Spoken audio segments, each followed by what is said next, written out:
Saners. How's it going?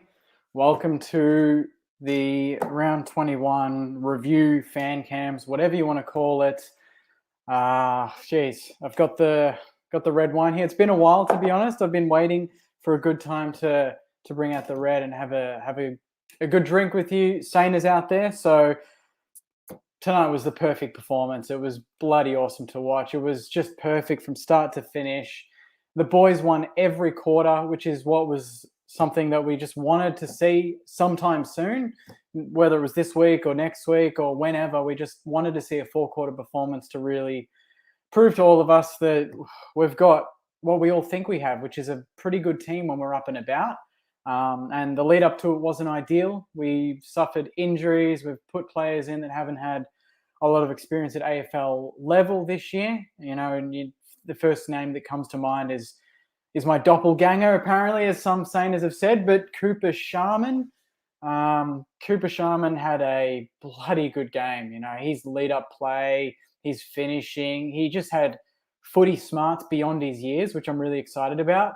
You know, for him to come in and play less than a half last week and to do what he did and then to back it up this week and kick an early goal from an angle to set the tone and then to also kick one of the sealers in the final term on the run after an advantage free kick. So it was just a fantastic performance. Highmore, you know, intercepting and playing one of his best games in a long time. Caulfield coming in, and I know there's a lot of people that message me during the week and wonder, why does Cough get a game? You know, we should just trade him. And a lot of people commented that yesterday and from the news of North Melbourne and Hawthorn looking at him. But then he plays a game like that and he fully justifies his position and why I think he's so important to us. And what that does is allow the guys like Jack Sinclair and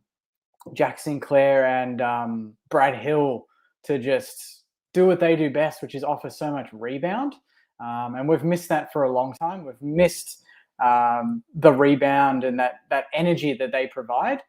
So it was really good to see them generate that. And then the big one, Cal Wilkie on Lance Franklin. I think Franklin kicked, I've got the stats here in front of me. Franklin's only kicked, I think, the one goal, and that was from a free kick. Apart from that, I don't think he really did anything. I think he hit the post.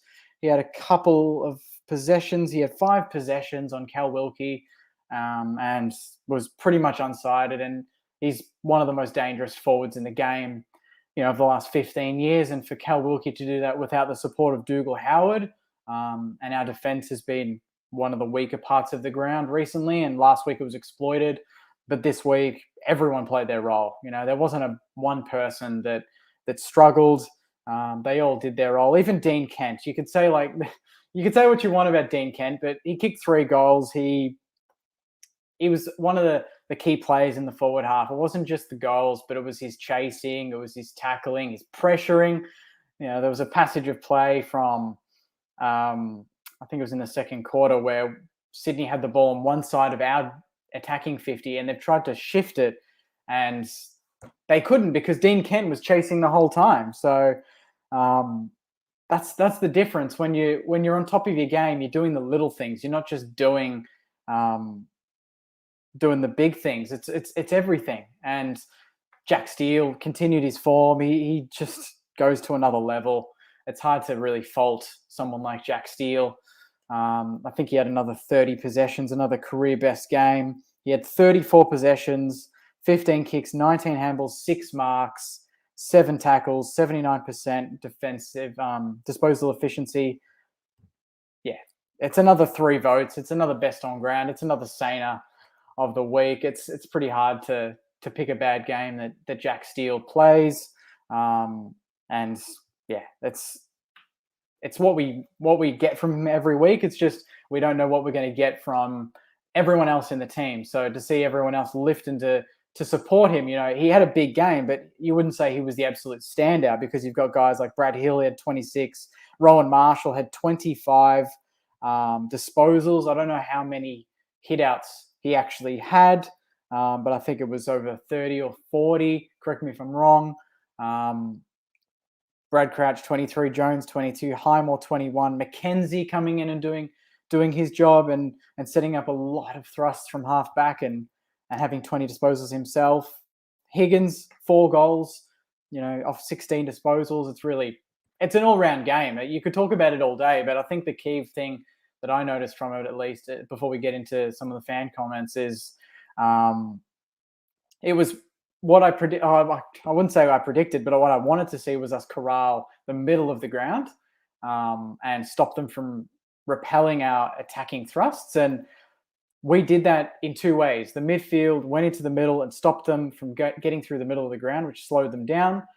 But then, on the flip side, they didn't really get that much rebound because when we went forward, we were marking it. I don't know how many marks inside 50 we had overall, but yeah, it wasn't many, that they could have rebound from. So I'm gonna put the link in the comments for everyone. So there's the link if you want to join fan cams.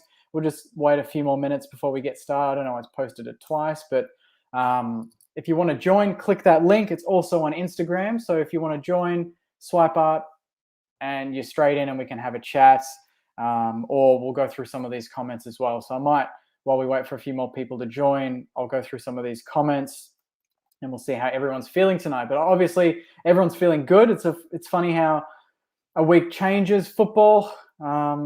Changes your emotions with football. One week you hate football and the Saints lose to Carlton. And then you see Carlton dish up what they did today against Gold Coast. And you wonder, if only we'd played this way last week and the week before that and the week before that, where we would be. So I think it's frustrating, but it's also really exciting. Really exciting to be part of a club that can test your emotions that way. So let's go through some of these comments. Is there a player that has improved as much as Jack Sinclair, from fringe fighting for a spot to first picked every week? He's huge. That's a very good question. I don't think there is. I think there was a lot talked about him in the off season, and how well he looked in the off season and what he could bring to the team this year. But he's just backed it up every week. And I think he is definitely the most improved player in our team. It'd be hard pressed to pick another player. You could say Steele's improved on last year, but he was already a gun. Jack Sinclair, you're right, has gone to he's bottom 10 player on the list to now being one of our most important. And you saw he didn't play last week and we struggled off halfback. You bring him in with Brad Hill, it's a completely different energy in the back line. So good point there. I definitely think he's the most improved. Ben saying Steele, Sinclair, Higgins, so great. Loved Sharman and members too. Yep, they were all excellent, but you could say that about another 18 players. But Steele just does what he does every week. Sinclair generating that energy that we need. Higgins finished. And it's great to see that he did it against the team that he kicked 1-5 against. There was so much talked about that stupid result and that headline after that. But for him to kick 4 goals, 1 and really flip it is awesome. And then obviously Sharman's kicked 3 goals in his 2 games. Yeah, he looks like a special player. He's a smart player. He needs to put on a bit more bulk, but the fact that he's got the smarts of the game already is very good signs. And we haven't even seen Allison yet. So there's some tall stocks that we've got that are pretty exciting. Let's go through a couple more. From Zach, Sharman, amazing. Wilkie, amazing. Amazing defense. Zach Jones, amazing as well. Everyone was amazing, but Zach Jones offered that point of difference in the midfield because you've got Crouch, you've got Steele, you've got Dunstan. There's not a lot of speed there, so that's where he comes in. And when he's playing a game like tonight, it's when he's putting the ball under his shoulder and he's just taking the game on, and I love that. We took the game on all night, and sometimes we made it. It was almost, we had too many players in the perfect position to kick a goal that we stuffed it up. And that's kind of a good thing because we made it look so easy at times that I think even our players thought, shit, this is easy. And we're playing Sydney. We were expecting more competition, but we didn't really get it for a lot of the game. So I think that took us by surprise. All right, let's end it there with the comments. I'm going to go through some fan cams now. So let's get a few boys on and girls, if there's any, and we can have a chat. There's a full lineup there, which is exciting. So let's start with, who have we got? Let's go with Isaac. Let's get him on. G'day, mate. Hello. How's it going? Yeah, I'm not too bad. How are you? Pretty happy, mate. Pretty happy. Yeah, absolutely. Great win tonight from the Saints, especially against a good Swanee side. side fighting for the top 4 and we're fighting for the top 8, it was must win. Obviously, we play Geelong next week, which is just the penultimate game of our season, basically, to establish whether we can play finals or not. But, if we beat Geelong, I reckon we're a real chance. It's just the percentage that's sort of shooting us in the foot because we're 2 points off GWS because of a draw and we've got crap percentage, which doesn't help at all. So, yeah, I think you're spot on. Next week is pretty exciting now because even last night we saw with GWS, they weren't afraid to take Geelong on and they got the win. And I don't think any of us would have tipped GWS to beat Geelong.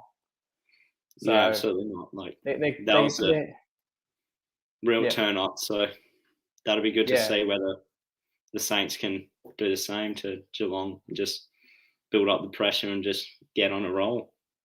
Yeah. Who was your man of the match tonight? Because I know a lot of people are probably going to say Jack Steele, but I feel like there was so many other players that were important in a role. Like, Wilkie, you could say could be man of the match because he took Buddy out of the game, or Highmore, or even Dean Kent with his pressure. But who for you was like... Yeah, that's exactly what I was going to say. I'm going to say Wilkie as the player of the match, considering he was on Buddy. Like, if Howard's on the team, he's gone straight to Buddy because of the size. Considering he's so undersized against Buddy, to keep him to 1 goal, which was sort of soft too, was an unbelievable performance, especially from such a young player just in like his 2nd or 3rd year to keep the superstar is like 15 away from 1,000's been superstar for 15 years. That's an unbelievable performance. Yeah. But like you said, it wasn't only him. Like Steele and Sinclair, Highmore, even Zach Jones had a quietly good game. So yeah, I mean, it was good to see that. I think it was Steele. I think Steele was the only player that had 30 or more touches. But then after that, there was probably another 7 or 8 players that all had 20 to 26, 27 in that bracket. That's when you're at your best because you're getting an even spread across the board. It's not just like last week or how many losses have we had where it's Steele 37, 12 tackles, and then the next best is like 19 touches. There's just a big gap. There was no big gap tonight. Did that feel like 2020 Saints footy to you as well? Because that's what it felt like to me. Yeah, absolutely. Considering like you win footy matches if everyone like plays their role and just chips in, and like not one person just chips in and has 40 touches and kicks a goal, and then next best is like 20 disposals. What you say, and we get beat by 5 goals. So if everyone chips in like they did tonight, then we're going to get a good win on the board. So if we turn up and everyone plays their role against Geelong. And I'm not sure whether we're getting any players back, but based off tonight's performance, that I don't see any way we can't beat Geelong. Yeah, I think the only thing that would really hurt us there is how, we'll see in the next couple of days, but how King might pull up. Yeah, because I he didn't had actually that see groin. what happened. Yeah, it was right after he kicked his goal. Right after he kicked his goal in the 3rd quarter, it was a nice snap on a fairly tight angle, and then pretty much the next minute, he was on the bench. They were working on him. The medical was covering the camera, so he couldn't see what was going on. And then later on, they said it was a groin. And after the game, he had fair bit of ice on that area. So he was walking. He looked a bit upset, which was a bit of a worry because when players know better than anyone whether it's serious or not. But he looked a bit pissed off that he was even subbed off. So maybe he thought he could get back on the ground and play a role, but. When you're 4 goals up and 20 minutes to go, I don't think you risk someone as important as him. So hopefully it's something in the next couple of days he can just recover from. Yeah, I hope it's minor because he's in a cracking form, Max King, considering he's running and jumping at the footy for fun. It's just that against Geelong, then that'll be great. But if we don't have it, then not really sure what's going to happen there. Memory's going to have to kick a bag. Yeah, well, to be fair, with Sharman, the way he leads at the ball, he creates so much space for everyone else. So even with King off, Sydney got a couple of goals. They got within 10 points or something, but we didn't seem too fazed by missing King, if you know what I mean. There was other people that stood up in his absence. True. Yeah. So I feel like another thing that really did help us out tonight was our accuracy. I feel like we went 7 straight goals before King missed. Like I think they heard Sydney think they were saying in the first quarter the Saints are second last for accuracy in the year with 44.5% or whatever it was, and then which isn't Shocking. great, but No. Sydney are like one of the best teams in the comp at accuracy. To kick like 14-7 or whatever we kicked tonight, then that's just a great effort. Like to beat good teams, you've got to kick straight. So Exactly right, especially when you're on top. Imagine, how it's been so often. Look at the last time we played Sydney, for instance. We were on top for a lot of that game. We kicked, I think, like 7-14, or it was literally the opposite from tonight, and we lost by, I think, 9 points. It was it was a close game. That's the difference in the end, isn't it? You kick 2 or 3 more goals instead of points, and you're winning those games. Tonight, we did exactly that. We kicked 7 goals in a row. I think we were 15 or 12-4 or 12-5 at one point, which is really good anyway. Yeah. And that gives you that buffer. That it gives you margin for error. If you're kicking straight, you're probably on top more than not. So, perfect performance tonight. Yeah, I probably couldn't pick out a player that really even played poorly tonight, or like everyone just, like I said, just played their role and did what they had to do for the team. Actually, that does remind me. I was going to ask you. I'll ask everyone as well if I can. Dan Butler, what did you make of his game? Because I thought he did some nice things, but then there was some things where he tried to kick the ball along the ground and was trying to be a bit too clever, or he made a decision too late. Like he had that snap inboard to Burns in the last quarter where Burns would have just run into an open goal, but Butler didn't even look left until the last second. What do you think of Butler? Yeah. I didn't really see Butler all that much tonight because Higgins had like an absolute day out, kicking like 4 or whatever he did. Like he was the main focus of attention, but I thought Butler was like all right. Didn't have his best standout game like he did when he played his stellar game against West Coast in Perth a couple of weeks ago. But I thought he was still like fairly good, but it could have been like a lot better with the decision making, like you said. Yeah, I guess Higgins kicks 4, Dean Kent kicks 3, I think. So you've got 7 goals between the other 2 smalls. So I guess you can just afford Butler to run around and create chaos. He doesn't have to hit the scoreboard, but I think we all want to see him hit the scoreboard at some point because he works so hard to get the ball and to pressure the opposition. Hopefully next week, maybe if he turns it on next week, that'd be perfect timing for us. Absolutely.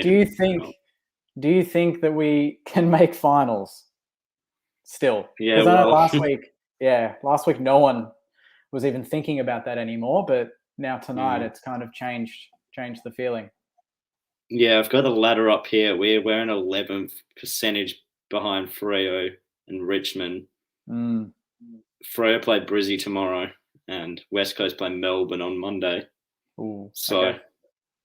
If we beat Geelong next week, then we probably jump into that 8th spot, depending on who Richmond play. I don't even know. I doubt it, though. Yeah, we're going to have to beat Geelong and beat Freo quite comfortably to stand any chance, to be honest.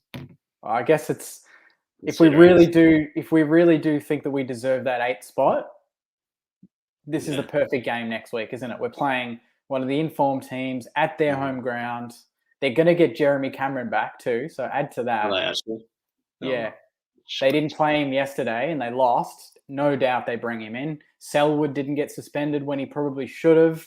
So there's a few things going their way. But if we deserve to make the 8, we need next to beat week's Geelong. a real test. Absolutely. We lose to them where we can sit here and say, well, it hasn't been our year. Yeah, it hasn't been our year, and we've kept our chances alive. And to be fair, other results have gone our way and allowed us to be a chance still with our shit form. But I'm pretty happy about tonight. So let's just enjoy tonight, shall we? Just enjoy tonight, and then we'll talk about next week. Yeah. All right, mate. Well, I'll go to the next fan, but appreciate you joining and good to chat to you again. All good. See you later, Jake. See you, mate. See ya. All right. So we've got a full board still, which is exciting. So let's see who else we've got. We've got someone called Jack Steele, We've got, let's go with Lucky Dip. We'll go with Scott. Let's go, Scott. Scott, are you there? Yeah, Jakey. What's going on? Mate, one of the biggest takeaways is the fact that you're happy for a change. I love that. Yeah, I know. Most of the time, everyone's just like, "Smile, Jake. You're not a happy guy." I'm like, "Well, I'm a Saints fan, so." Mate, I said in the comments, it's like being addicted to some opioid. It's like your lowest lows just hurt so much. When you're up and about, everyone's your best mate, and there's just sun on the horizon, huh? Yeah, Oh. spot on. The first time in 4 weeks that my walls haven't seen my Ugg boots or some other projectile being thrown at them. It's just, if we were crap, it'd be fine. If we were great, we're just, our best is awesome, but our worst is so bad. We're like the bookends. Yeah. Well, hey, at least we didn't see our worst tonight, though, did we? No, and look, I messaged you at the start saying Lee Fisher. I don't know how many it is, maybe 3, maybe 4 in a row. I saw him come out. I'm like, no, that you talk about the reverse bias. I'm like, I saw him, like, no, like, how can that work equitably? I don't know how many umpires we've got in the AFL, but seeing him come out, I'm like, how can you do that for any team, whether it's him or anything else? Like, just schedule the same umpire every time. But I was pleased that he didn't sort of do anything economical. It was more about Razor's day out, making the big calls rather than Fish. So, yeah. Yeah, classic Razor. Just wanted to be the center of attention, didn't he? A few calls there late in the game as well. It's like, it's not really there, mate, but he paid him. Nah, look, mate, and what's pleasing, I think, is young guys, and you've talked about a lot how important they are, but they've just got an appetite, like, and they want to take it on. I think the biggest things is, you pump up Cooper Sharman, he's been there 5 minutes, but, he presents really well, and, Burnsy's in there a lot, and boys are just taking it on. It's almost like the old boys are following the structure, Alan Richardson style, and these boys are going, we're just going to on. Highmore every single time is like the inverse of Raf. Get it and stop. And Highmore every time will just run, and if he runs to pressure, he just turn and had composure. That's a really good setup, I think, for the future. Do you think that that gives you more confidence? And everyone talks about like, Saints can't develop players, Saints struggle developing youngsters, but we've had Connolly, Burns, and now Sharman basically come in. No one's talking about them outside of our bubble, but they're literally important players now. Like if Burns or Connolly goes down, you're actually probably like, damn it, who are we going to replace them with? They're important. Well, it poses the question, let's reset whatever the outcome of this year is, let's reset for 2022. Where does everyone fit? Like, are they part of the call? We can only fit so many in this 20. Yeah. We've got so many back in. Like, they're establishing themselves as part of the call. There's so many good guys come back. Like, there's only so many can fit in, and hopefully get to the point where they're all pushing each other to be better. Yeah. Well, what do you reckon next week? Does this give you a bit of belief that we can go to the Cattery and get a result for the first time in 10 years or something? Mate, I live in Geelong, and no, the belief isn't strong. They're very narrow-minded down here, and they're very, very confident, and rightly so. Like, you guys talked about it. Marvel is our fortress. It's all about us. I still see Troy Schwartz running down, kicking that goal from 60 meters out with on the 35-minute mark like that. I still see that as our Marvel, but it's not the case anymore. Like, it's been, and it's funny how much the commentators didn't pick up on that.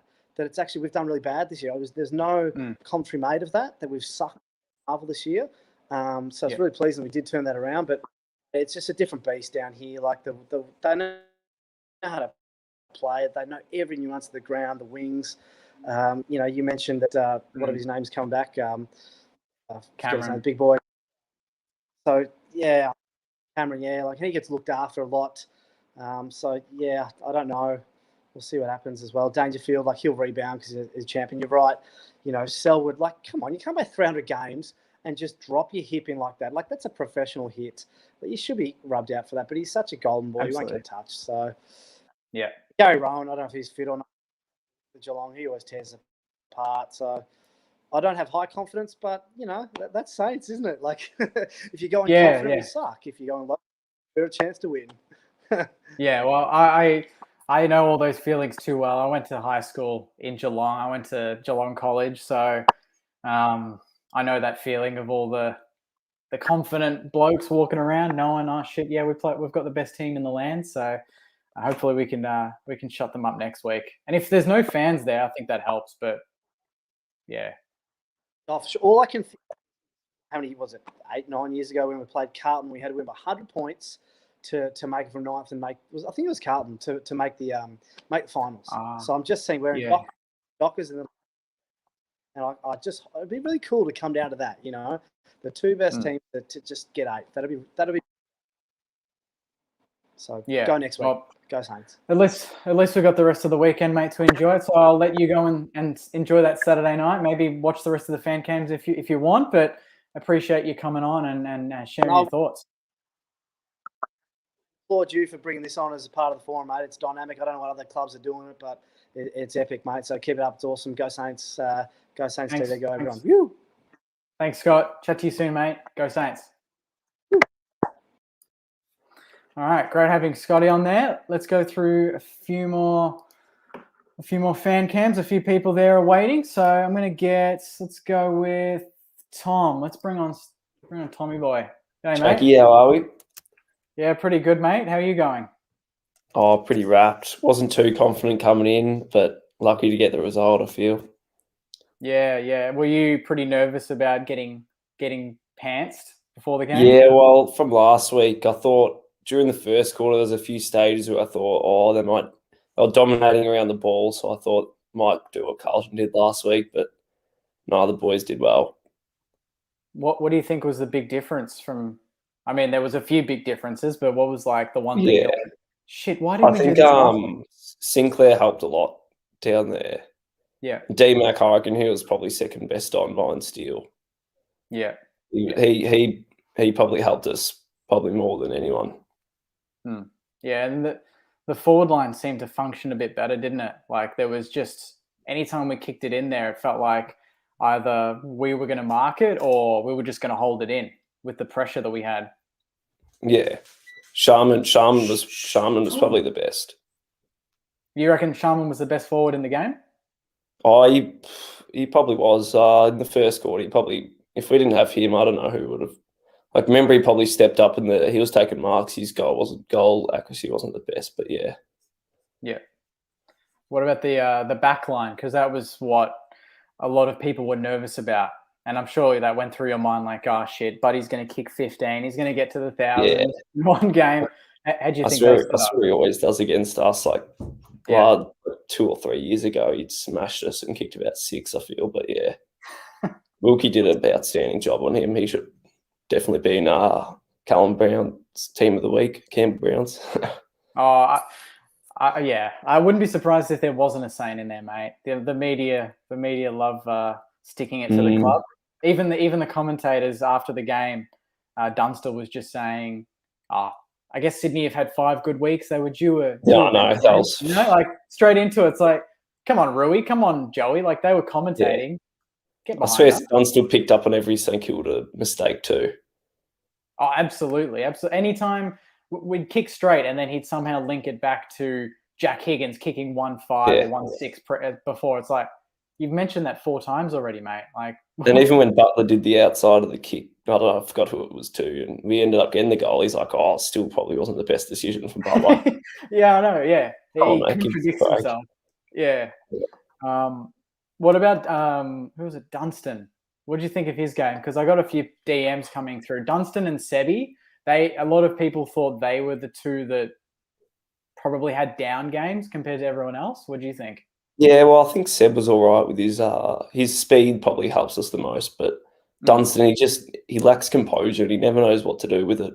You see him take the mark and he takes ages to kick it, and then when he does kick it, he normally stuffs it up. So he gets a lot of the ball, but his efficiency isn't the best. So it's hard to see a spot in the team with Vital, Burns and Connolly coming through the midfield now.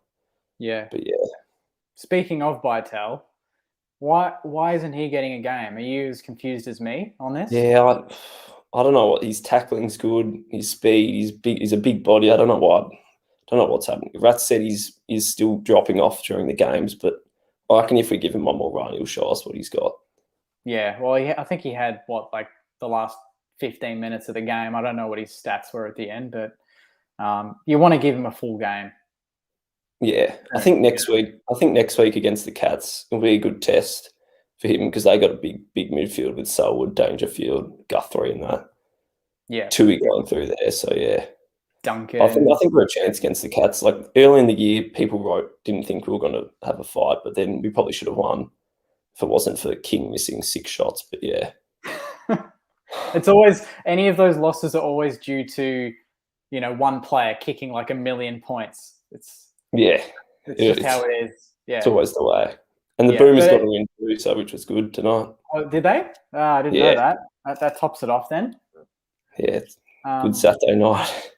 Yeah. Well, just before we go to the next fan, give me your best 2 moments of the game, and share it with everyone else. Best 2 moments.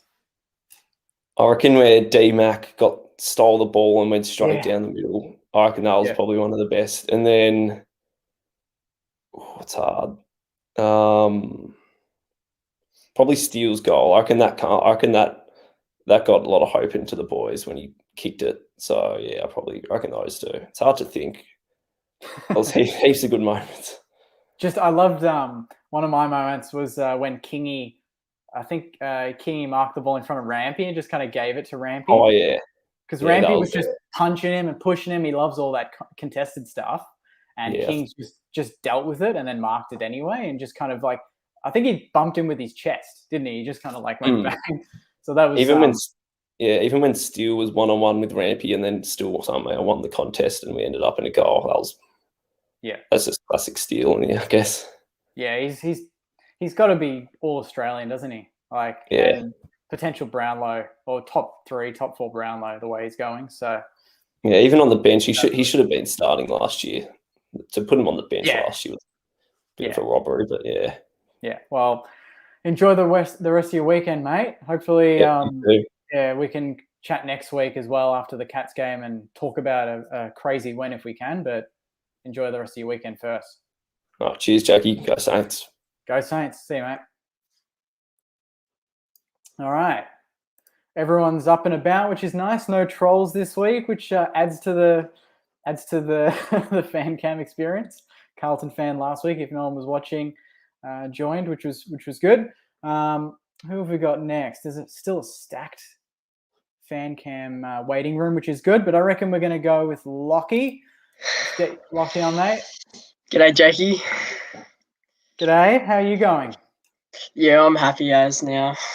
Like the other bloke said before, Boomers won as well. I was watching that game before moved on to me, so I'm pumped. What'd you take out of tonight? I just every player just chipped in, had a good performance. The only players I'd say who had down games would be Seb Ross was a bit down. Burns was good. He had a couple good moments, but he wasn't he was decent, but he wasn't what he was against Brisbane and that. But there was a couple other players who Brad Crouch was average, but other than that, everybody else was great, and that's all you really need. Yeah. Well, we needed a response. I posted this morning the game day post and said come on boys, lift. And all the comments all week, all the comments were just, we're no chance, we're going to get smashed for this or that, don't tip us, I give up. Were you one of those? Were you one of those going into this game thinking, we're going to get smashed, no chance we've got tonight? I'll be honest with you, I had the same feelings going into the Port Adelaide game, not the first time we beat them, versus them, sorry. I had the same feeling. I kind of was I don't really want to watch the footy. But then, as soon as it hit 7 o'clock, I was no, I'm watching the footy. And I'm just so happy that we gotten up and about. But I wasn't pessimistic. I was I was oh, we could get up. I don't see us not losing by a lot. So I wasn't pessimistic at all, I don't reckon. Yeah, even without Dukes, you weren't even slightly worried that Franklin might. I was pretty scared with Buddy, but he wasn't presenting as much as he should have, in my opinion. Every time they were going inside 50, Like he wanted it set on his head, and then you just had Yeah. Caulfield and Highmore just intercept or spoil, which was really good. Yeah, everyone knows that. You'd think maybe the one flaw in Buddy's game is he's not the greatest contested mark. That's not Yeah. how he kicked all his goals. He just roves and he loves using his speed and his power. And Yeah. we didn't let him. His one goal was literally a free kick that shouldn't have been a free kick. Yeah. How old is he? He's like 35, isn't I he? think he's 33 or 34, something like that. Oh, is he? Yeah, think well, so, you yeah. can't really expect him to, move like he would in his Hawthorn and early Swanee days. So, I mean, probably needs to get it a bit more on his head nowadays. But yeah, really good performance by the boys down back. Yeah. What'd you make of the mids? Because last week I thought that was one of the main areas that Carlton exploited us. We just didn't defend. The boys were just worried about their own games and Carlton just killed us in the middle. But we didn't have Paddy. It was just Marshall on Hickey as the Ruck matchup. And Marshall, how good was he? No one's mentioned him yet, but how good was he? Oh, he was unbelievable. Like he basically had all our hit outs, and as well as that, he had like 20 disposals or something, was it? I think it was like, I'll check here. Yeah. He had 25, so that's really good. What did he get in hit outs? Oh, he got 29 hit outs. Yeah, about 30, yeah. But honestly, like in the midfield, like we actually kind of got like clearance wise, we got bashed up a little bit, like to be honest. Did we? Like weren't good. Our centre clearances were horrible. Like, yeah, we had 30 clearances. They had 41 from what I'm reading. I don't know what centre clearances we got, but overall, it was 18-8. Was it? Shit. Yeah. So I remember like every time they went in the centre, I just heard Chief saying, or Jason Dunstall saying, "Oh no, this is how Sydney are going to get back into the game, centre clearances." And every time they go forward, we just intercept it, and that's how we kick their goals. Yeah, and you look at tackles. We had 67 to 45, and then the most important one, tackles inside 50, 17 to 5. That's massive. Yeah, I always look at that. Like you were saying before about Dan Butler, but like he got 9 tackles, and he averages the most tackles inside 50 in our team. He averages like 1 or 2, which is elite. So he didn't have a bad game. He's not there to always kick a goal, but he was. But that's why it was good. You see, we've got Higgins now, so like I reckon that's why he hasn't been the best he could have been, because he's got Higgins who is more about kicking the goals, and same with Kent. So yeah, so they kicked 7 combined. Butler who didn't kick one, but Kent and Higgins who did. Yeah, and Higgins only laid the 1 tackle, so perfect perfect case there. Butler didn't kick a goal, but he had 9 tackles, the most on the ground. Yeah. On the flip side, Higgins kicked 4, the most goals in the game, and he laid 1 tackle. So if you're not tackling, you're kicking goals, and if you're not kicking goals, you're tackling. Yeah. Yeah, exactly. And he kind of like Higgins plays a bit of a role where like Charlie Cameron and such, where his main goal is just to kick the goals, like kick goals. Like he every time the ball goes to ground, he's always there to kick it. But then you see whenever like they're exiting out of the defensive 50, you always see Butler chasing. You always see usually just Butler. You always see him chasing. Like even when they're doing kick outs, he nearly always just gets a tackle on them, and he always sometimes stumps their kick and they turn it over. So that's how we get good goals. Yeah. Speaking of kick outs, on our end, most of the year, especially Marshy on the podcast, he hates when Dougal Howard takes the kick outs because it just bombs it. We didn't have Dukes playing tonight. Do you think that our transition, there might have been a bit of an improvement there, because like we had Hill taking some kick-ins, Sinclair was just awesome all he was night. unbelievable. And Connolly even took a kick out a few times as well and hit targets. Yeah. Do you think that helped us in a way? Yeah, I'd say like as well, we were using the corridor a lot more, which, opened up the game, which was really good.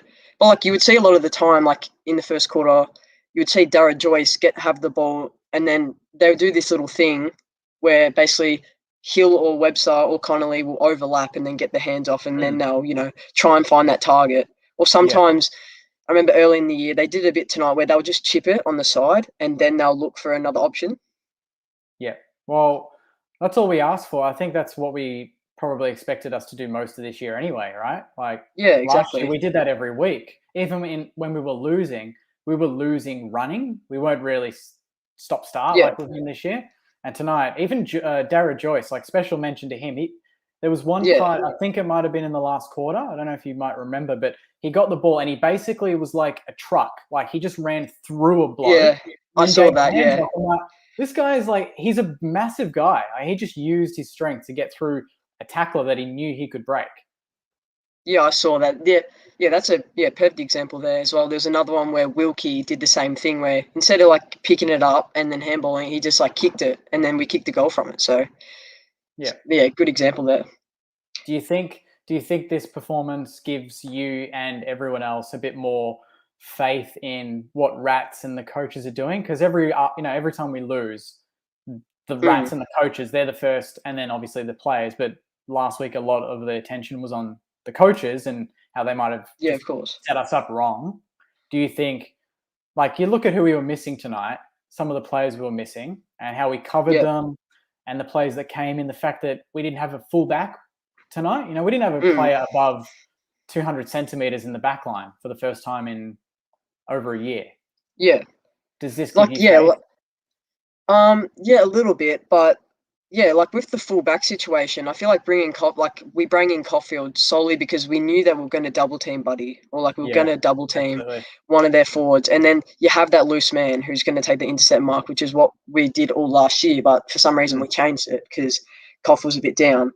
But yeah, I have faith in them, but it's just, I don't know. It's always going to result to the coaches because they're the people who we put our trust in and who the players put their trust in and trust the system.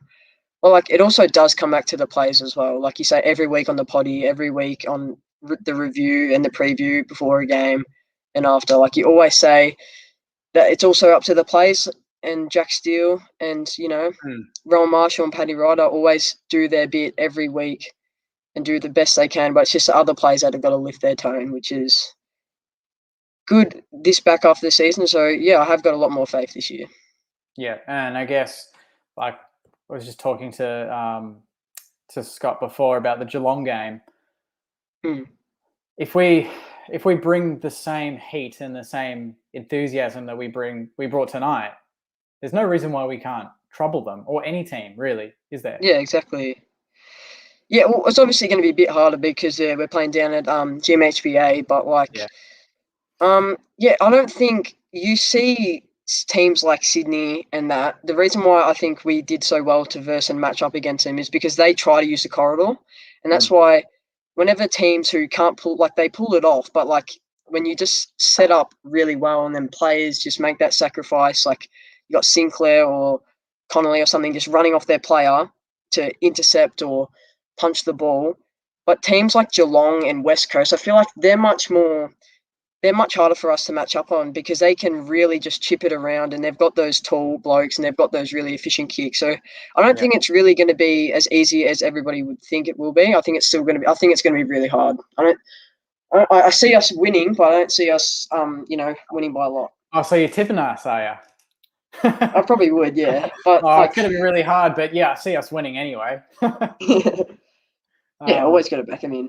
Well, I guess the good thing is, like, do we want the weather to be shit so that it's wet weather footy? Like, maybe we'll be better that way. Maybe especially if King doesn't pull up. Hopefully he does, but keep the ball on the ground and beat them that way. But even last time we played them, King was the best forward on the ground, like without a doubt. He just missed his shot. Yeah, by a mile.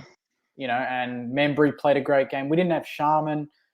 We had Marshall, but remember Marshall went off at halftime, and that basically changed the game. And then Paddy had to play the game out. So I don't know. I guess we've got nothing to lose now, right? So we just go there and we just run the game and see what happens. Yeah, and I mean the difference going to be is just our kicking and how well we kick in front of goal. That's just going to be the main difference. If we can bring the same pressure, which will obviously help a lot, but if we can bring the same pressure and execute our kicks like we did tonight, even though we did stuff up a couple. We did. I think we conceded 1 or 2 goals from it, but I like what we're trying to do, and I like what Rats is trying to do for our system, and we've got the players to pull that off. But it's really just it's just going to be, I don't know, it's just going to be quite hard, and I don't know, it's going to be. I don't see us really not losing if we kick straight at all. If we kick straight, we're going to win easy. But if we don't kick straight, we're going to lose. It's just simple as that. Yeah, well, Geelong usually kick straight. The only time they haven't really this year was last night, and they lost. So, and they're coming off a loss too. So I guess that adds to it. Exactly. Geelong rarely lose 2 in a row, especially in Geelong. So that's another thing that might go against us. But I guess we'll worry about that next weekend. So we can just enjoy beating Sydney. They won 5 in a row. So yeah, exactly. Oh, and the funniest thing is, I've just found this. Like when I don't know when we were versing Richmond, is that I think they won against West Coast, did they, or did they lose? I think they won, didn't they, against West Coast? Was it Sydney? No, Richmond. When we bet them, Uh, did they lose against West Coast or win? Richmond lost to West Coast the week before, I think. Yeah, but like they had a good stretch of games prior to that, and then they had a really close one at Optus, which was a tough game, obviously. Then we blowed them out, and then the next week against Brisbane, they won 10 in a row or something, or 10 out of the past 11. Yeah, and then everybody's like, no, we're gonna Saints are gonna get flogged, and then we win, but then we verse Carlton, who were doing shit, we lose, but then as soon as another team who's doing really well and they're traveling a lot, we end up winning. It's just so weird, mate. That's Saints footy. Yeah, I know. knowing us, mate. We've won tonight against the odds. Our odds are going to be pretty long against Geelong next week. We'll probably beat Geelong, and then we just need to beat Fremantle to make finals, and then we'll lose to Fremantle after the siren with a 90-meter torp from the centre or something. Yeah, it's like we'll have to beat Fremantle by at least 1 point by percentage to get into the 8, and then we get a draw. Oh, that'll be so stiff. Well, at least we've still got a chance. It's a slim chance, but we've kept our chances alive for at least another week. So yeah, I want to be hopeful, but every time I get hopeful, I feel like we're just going to lose. So I just don't know what to do. Like I got hopeful when we were versing Carlton, then we lost. So I'm just saying in my head, I'm not going to say anything. I'm not going to think anything about finals. Yeah. Well, before we move on to the next Sainer, give me your top 2 moments of tonight that stood out to you. The Dane Rampy and Max Kinney incident when he marked and then he got into him after that. That'll be number 1. And I'd probably say this is not a top. This is, I don't know if I could say a bad moment, but could I say something that just is annoying? Or do you want anything you want. Okay. The one thing that really annoyed me is that when we were up by 30 going into the third, Luke Dunstan was in our centre. It was in our back line, and he tried to handball it, and then Jimmy Webster was in his way, and then he got tackled high, and then he got caught holding the ball. I was so angry. Yeah, I wanted to throw. Yeah. Oh, I was so pissed off about that one. That one was just so annoying. And Razor Ray is just so confident about it. He's just like, nah, it's a free kick to Sydney. And then Chief, it's his 350th. So watch out, Yeah, exactly. And then you see, and I'm just like Rui and Lee Montagna, they're just in the commentator box, and they're trying to justify how it's a free kick to Sydney. I'm just like, what are you doing? Just bring your inner saint out and just rage at him or something. Nah, they're going too far the other way, where they don't want to be shown up as Saints bias, but they're going too far in the opposite direction, where it's exactly. You can support the Saints. It's possible. So, exactly. Yeah. They know all the ins and outs and all the behind the scenes, but they just can't back us when they're commentating. It's just so weird. At least Rui says we when he talks about the club. He doesn't say St Kilda. He says we're playing the Tigers, or we should have done that. So he's still he's talking as if he's still at the club, which is good. So that's a positive. Yeah, and I'd love to see Joey Montagna to get on a few more Saints game. He's not a bad commentator. I don't mind him. No, I enjoyed him. Yeah, he just commentates the game. There's some commentators that exactly add too much drama to it, but he just says it as it is. Yeah, he had his little punchlines as well. He would say Tom Papley and from where he lives, then he would say Tim Membry from where he lives when they mark the ball inside 50. That was funny as those ones. Yeah, a bit irrelevant, but good on. Yeah, I know. It's because you have some of those commentators who they talk about something random, and then there's a amazing thing that happens, and they're just BT or someone will be like, "Oh, Heaney's marked the ball," and then it's a good mark, and then they're just still talking about some kid who's their kid or something. About kicking the footy. It's so dumb. Yeah. The the commentary of across the board isn't at an all-time level at Yeah. the moment. Like no Bruce, no Dennis Committee anymore. I used to Yeah. love the Channel 10 days with Tim Lane and Quartermain and all those guys. So I wouldn't know back then. My dad would, but Yeah. not me. yeah, true. Well, I'll let you go. I'll let you enjoy the Yeah, replay. thank you. I rate the hat, by the way. Yeah.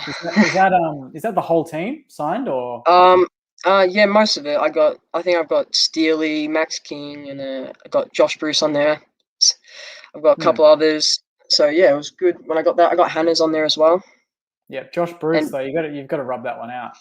Yeah. Oh, I don't know which one it is. They're all scribbles to me. I don't know which one's which. Yeah. No, fair, but fair. it's a really good hat. All right, mate. Well, Just I'll wanna- let you go. Yeah, thank you. finished up? That's all right. No, it's all right. Sorry. All right, mate. Well, Anyways. I'll see you after the Cats game. Hopefully we can talk about a win because you've tipped us, obviously. So you're Yeah. expecting us to win the game. Yeah. Thank you, Jakey. No worries, Lockie. See you, mate. See ya. All right, let's go through some more comments and then we'll get into a couple more fan camps. Thanks for everyone for tuning in. Let's see what everyone else is talking about. All right, good one.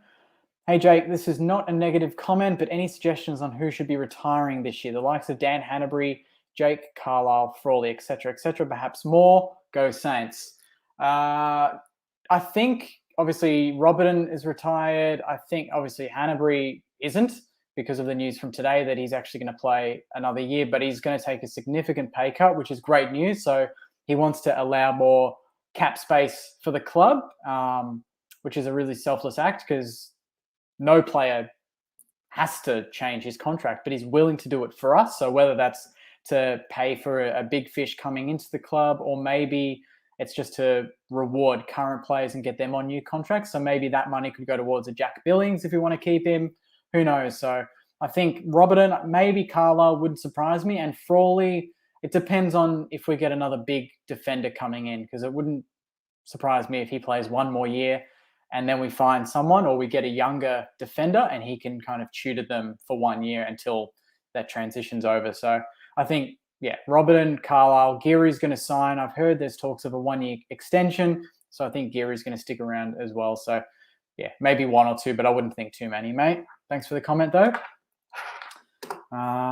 This one's from Beth. I think we need Paddy for his experience and just his heart, and Marshall for his youth and promise. Both is a winning formula. Yep. I mean, Paddy's experience is invaluable. He's been around for a long time. He's a champ of the game. He's one of the best rucks of the last decade. But Marshall's game tonight was next level. And that's the first game this year. I think Marshall's really had a full go at playing as the number one ruck. And he's finished with 25 disposals, 6 marks, 3 tackles, and 29 hitouts. He killed Hickey. I mean, Hickey's stats were 14 and 26. Marshall's had 25 and 29. And 6 marks to Hickey's 3. So he won that battle. And I said it yesterday in the preview on Thursday night, that whoever really wins and takes the ascendancy in the ruck battle is going to probably be part of the winning team. And Marshall set the tone there. He was huge, especially in that second quarter. He had 12 disposals, which is the most of any ruckman in any quarter, I believe, this year, which is crazy. So 12 disposals out of 25 in 1 quarter. So I think we're in good hands with Marshall and Paddy, and then Max Heath as well. We've drafted to come in next year and play a part. All right, let's go through a few more. Let's get a few more fans on. Let's go with Nathan. G'day, Jakey. Hey mate, how you going? Doing well, man. We won, didn't lose, Yeah. like we did with Carlton. So I know. What'd you make of it? I thought the boys played brilliantly. I like how we played like we should always play. We didn't play complacent. We just took the game on. We're running, playing on, making sure that Sydney didn't have a chance to get the ball. When they got the ball, we were pressuring them into making mistakes, and we got them in the end. Yeah. What? I mean, I'm sure every Sainer was thinking this, watching the game and seeing how well we were playing, but why did we show up this week and not last week? What was the difference, do you think? Why was tonight so good? Same What do you footy, mean? that's why. I don't know. Yeah. But I think it's just because we knew we we're a long shot, so we just decided to say, who cares? We'll take the game on, and it works. Whenever we verse teams like Carlton or even North, like we did, we didn't want to take the game on because we thought it'd be easy. But that's all I can give, really. Yeah, I think most games that we've won this year, we've been underdogs, and I've said that a few times, that we thrive when we're not under pressure. And maybe do you think maybe next week it's going to be the same thing, isn't it? We're playing Geelong away from home. All the media personalities are going to be against us and say, well, Geelong will bounce back, easy win. And then we might rock up and just take the game on. Yeah, I think we will, because whenever we're down and out, it's like we have a point to prove whenever we get bagged by the media. And then whenever on top, we think we don't have anything to prove. So we just play like average. We lose. Yeah. Who was your best player on the ground tonight? There were a few. Mine was Marshall. Yep. Because he did something he didn't do last week, which is take advantage of a ruckman who wasn't as good as him. Like he took the game on, he realised that Hickey wasn't good, so he gave him a bath. Simple, really. And Hickey's one of the best. He's probably, would he be All-Australian at the moment, Hickey, do you think? People were talking about him in that, who would be All-Australian ruckman? Nat Nui at the moment? Yeah, I mean, I'd say in terms of ruckmanship, he wouldn't be too far off, but around the ground, he's not that good. No way, like you don't see him kicking goals or taking marks in defence. You only see him winning the clearances, and then he kind of disappears. Whereas Rowe, you see him kicking goals, taking intercept marks, and then also winning the clearances. So, yeah.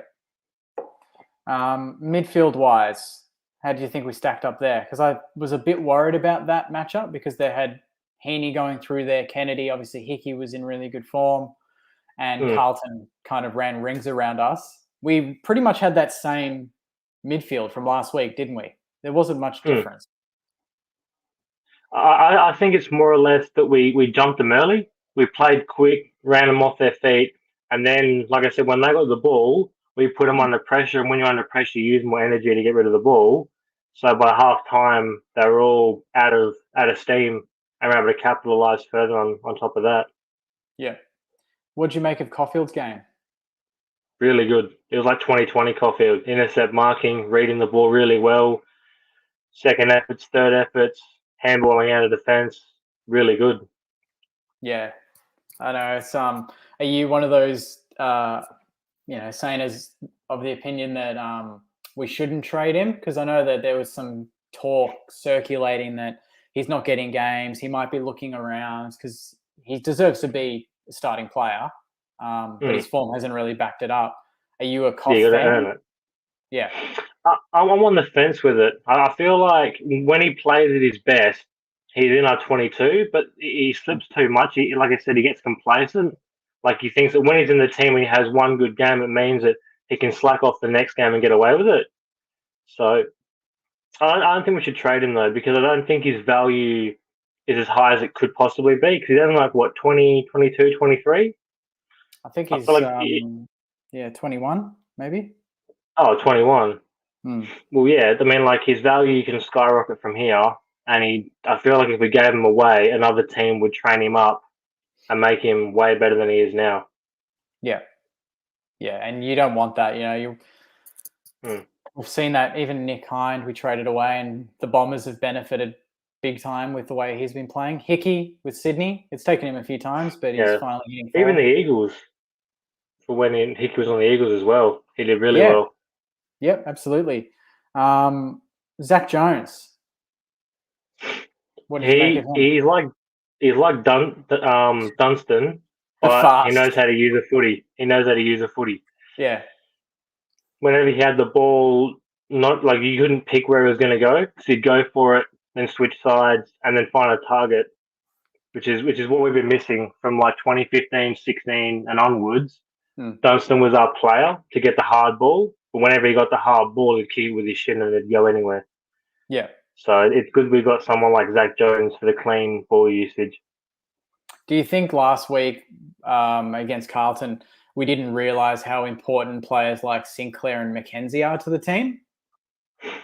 Yeah, I feel like with Carlton, we thought that like our star players would be able to get it done easy. So we sort of neglected, Sinclair and all those sort of players, and it ended up not working because once Carlton found that out, they just swarmed our good players, and then they focused their structure around people like Steele and whatnot, and it cooked us. Yeah. But I mean, for me at least, these sort of wins don't happen unless you've got players like Mackenzie doing those 1%ers. Even Dean Kent. Were you amazed at Dean Kent's performance? Like me? Yeah, I mean, he was confident. He made sure that if he was going to go on his right, he made sure that he had a handball option if he wasn't confident enough to go for it. And he took the game on, which is good to see as well, and kick some snags. Yeah, I mean, kicking 3 goals in a big game like that's massive, right? Yeah. But it also makes it frustrating because after a loss, we're always like, the Dean Kents are the first players that you go to kind of blame. And I was, I even when the teams came out, I was surprised that he wasn't dropped, but Ben Long was. And I was surprised with Ben Long. Yeah, exactly right. So if it wasn't Ben Long, it's probably Dean Kent because you can't have all the smalls with Higgins, right, and Butler. But it works, doesn't it? He stayed in, but he knows that, well, it could have been me to be dropped and I have to lift, and he did. So we've created pressure on positions. Yeah, it was good to see urgency from him, to see him actually care about his spot. And I think Butler's doing the same, but he's overdoing it. He's trying to be too fancy. He's trying to do too much at once. Yeah. Which is really easy to see this game. Yeah, I mean, that passage where he, I don't know, he kept trying to soccer it off the ground or trying to do tricks when there wasn't time to do tricks. You just want him to go back to the basics, right? And I think he's kind of like the embodiment of the team in a way. So we just try to doing too much. Doing too much, trying too hard, and then it actually ends up being worse than if you just slow it down and relax a little bit. But he did have 9 tackles, so which is elite, yeah. Because I noticed that whenever we got goals kicked against us, it is because we do too much with the ball. We'd handball, run quick, handball, and we'd keep doing that thinking that we're going somewhere, and then we'd get tackled, turn the ball over, and then we'd be out of structure because all our players would be around one big clump receiving and giving off handballs. Yeah. I've got a question here in the comments. I won't bring it up, but I'll read it out. I want to get your opinion on it. This person, Trent, has said, surely you realize it was a team that wanted it versus a flat team. Do you think, and I don't want people to jump the gun and be like, oh, Sydney were flat, that's the only reason we won. We won because we played well. I didn't feel like Sydney were super down. I thought they made some uncharacteristic mistakes, but I thought a lot of them were forced by us. Yeah, because I heard Dunstall talk about it non-stop, saying about how we were lucky to win, and it wasn't because, as a football player yourself, when you win 5 games in a row, you don't come into that 6th game thinking, oh, it's okay if we lose. It's okay if we're flat. You want to keep going for more, and then we were hungrier than they were, and then they weren't prepared for it. It happens a lot with every single team in the AFL. If you beat a team that's better than you, you're never the one that's playing better. It's always the other team playing bad. And how many people last week said Saints are flat against Carlton? No one. It was all about Carlton are back. Oh, look how good Mackay and Cripps look, and Walsh, they're champs, I'll be interested to see how the media kind of frame this performance. Yeah, because every single stoppage, Dunster was just clearly poking the finger at a St Kilda player that didn't do enough. Every time Max King got the ball, it was because Dane Rampy had some mysterious problem with him that happened every 5 seconds. He's too slow, and Max King's just gotten lucky there. And it's kind of frustrating to see people ruin Montagna not trying to pull his head in. You know what I mean? Yeah. Just even off screen, just punch him or something. Just take him out. Take him out of the commentary. He played in the 90s. He'll deal with it. Yeah, and they don't say anything when Lance Franklin, who was it when he tackled? Was it Wilkie? When he tackled Wilkie and he basically grabbed him in a headlock. And there was same with Dunstan as well. They were slinging him high, and Razor Ray was annoying as well. Had to make it all about him. He was 350th. Yeah, I'm surprised they didn't make a banner for him to run out through at the start. Just himself. Yeah. Before you go, I want to get your thoughts on next week, based on what you saw tonight and what Geelong. I don't know if you saw the Geelong game last night and how they played, but how are you feeling now? I'm feeling confident because once again we'll go on as the underdog. The media will bash us again, so we'll always have that hand up whenever that happens to us. Yeah. And I feel like with the way that we played Geelong last time, all we needed to do was kick straight and would roll one of the best teams in the competition. Now that Marshall's fit and firing, and there are no fans of the Cattery, which I feel like that's like half of their home ground is just having 95% Geelong fans. So I feel like we're a chance. Not a big margin, but I feel like we're in it. Yeah, and Definitely. when you think about the circumstances too, it's not like it's a round 1 or round 2 game where there's not much on the line at the moment. I mean, there's a lot on the line every week, but when it comes down to it, this game really decides if we're a chance or if the year's over, isn't it? Yeah, because if we win against, say if Fremantle were to lose against Brisbane and then West Coast, and then we win against Geelong, we're really there. Yeah, Yeah, and we'll be in the eight. And then we play Fremantle in the last game, and all we need to do is win. Is beat them. Yeah, and that's it. Yeah. God damn it. We won't leave it to the last minute. Yeah, I know. It just gives me like flashbacks of the Adelaide loss when we were 5 goals up, the Carlton loss when we should have smashed them last week. Sydney as well, and Geelong. Geelong. Even if we won 2 of those games, we wouldn't be worried. Exactly. We'd be sitting here thinking, well, that's a good performance. We're back.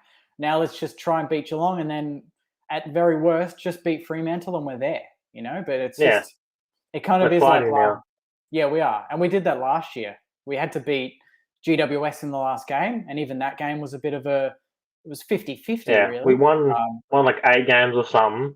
We were looking top 4 with ease. We just lose the next 4. Yeah.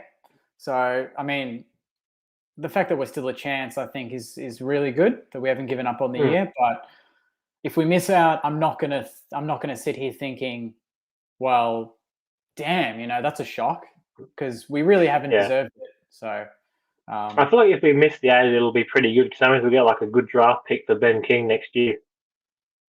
Yeah, you reckon Ben King's coming across? I don't know why you want to say in Gold Coast for. He's a Saints boy. His brother plays for St Kilda. Nothing much is happening on the Gold Coast. So maybe if Max has done his groin and he can't play next week, they should just fly Ben King down to Melbourne. They won't know a thing. No one's going to know a thing. No issues there. All right. Well, before you go, give me your best moment of the game. Whatever Leo Connolly did. Yeah. The second he got the ball, he'd dance around defenders and then kick it like Hill. Which was good to see. Isn't it exciting to see Connolly play in a similar position to Hill and to be able to learn? Run. He's got the speed. Exactly. He's got the kicking. He's got the speed. He's almost got more confidence in his running than Hill at the moment. He's young. He doesn't care in a way. Yeah. Well, it's exciting for us to have him on board. Same with Burns and Sharman as well. They all played a big part tonight. Yeah, Bytel was stiff still to get in the team. Yeah, I can see why, because they don't want to drop Dunstan because he's been in pretty good form, like at least getting the ball and getting clearances and tackles. And Seb Ross. Yeah, I reckon. Yeah, you can't drop him either. I reckon you'd give, if it came down, to give Brad Crouch a bit of a spell. Take him off for a week, let him have a rest, put Bytel in, and then swap it around for Fremantle. Yeah, you got it made, mate. You got it made. You've got the plan there. So just DM the club and let them know. One phone call away from a premiership. Yeah, that should be our slogan for next year. One phone call away. All right, mate. Well, I'll let you go. I'll let you enjoy the rest of your Saturday night if there's much left of it. I'm in Perth, so there's heaps of it left. Oh, exactly right. Yeah, just watch the replay then. Exactly. All right. I'll hopefully See you, Jakey. chat to you next week, mate. Hopefully after a win. Of course, only wins. See you, Nathan. Catch ya. See you, Jake. Well, that was great. All right, there's a lot of positivity around. Let's go through some of these comments. I might sadly have to wrap this up soon, guys. Sorry if there's anyone waiting in the waiting room. Let's check this out. This is from a super coach, Swan, from a Swan supporter. Okay. St Kilda, honestly, too good tonight. Pressure was just off the scale. Yeah, fair call. I mean, when we're at our best, it's really driven by the pressure. I think the pressure gauge was at around 150 to 100 to around 200, and Sydney's was a bit low. But yeah, we knew that going into this game. Last week, we knew that we needed to bring the pressure, and we didn't. And tonight, we knew, especially against Sydney, who are one of the better physical teams in the competition, that if you don't bring that pressure, you're going to lose the game. So I'm glad that we actually did deliver on what we needed to get the chocolates. This one's from Lewis. Caulfield has to stay. Shouldn't be a discussion. I tend to agree with you, Lewis. I just think that in a position that we're in at the moment, with the lack of draft picks and maybe we need draft picks, high-end draft picks, to maybe go to the Gold Coast and offer that for Ben King. There's a lot of behind-the-scenes stuff that needs to be done, and if we're not going to ship off someone like Seb Ross or Dunstan or even Billings, that you might have to look at an out-of-form 21-year-old that was a first-round draft pick only 3 or 4 years ago. So I can see why the club might be looking at it. It's a risk, but it could pay off if you get a Ben King or maybe even a Josh Kelly from GWS. So I hope he does stay, and I hope that the club I hope that's just a rumor that's not really true, but yeah, I can see why it's circulating at the moment. Let's go with Catherine. Catherine loved how we applied pressure in our mid, which is something we most certainly lacked last week. Yeah, I mean, our pressure gauge last week was the lowest of any team in the AFL in the round. And we also, I think we only laid about 39 tackles last week to 65 from Carlton. And tonight we laid, I think it was about 60 to 70 tackles in the game. So overall, we lifted big time, 67 tackles to 45. So the league average is about 40. So Sydney's was above average. We had 67, but the most important one that I mentioned before was 17 of the 67 were inside 50. They only had 5. So when the ball went in, we rebounded easily. They didn't pressure us. We were able to repel Highmore, Caulfield, Wilkie, Sinclair, and Brad Hill. They did that perfectly. On the other end, they couldn't do it because our forwards were either marking it or when it hit the ground, our smalls were there and we were tackling and keeping it inside the 50. So it was the perfect game from our smalls. It was the perfect game from our talls. All round, you couldn't pick a bad player on the ground, which is that's the sort of games that I love reviewing because you can just talk about all the good stuff.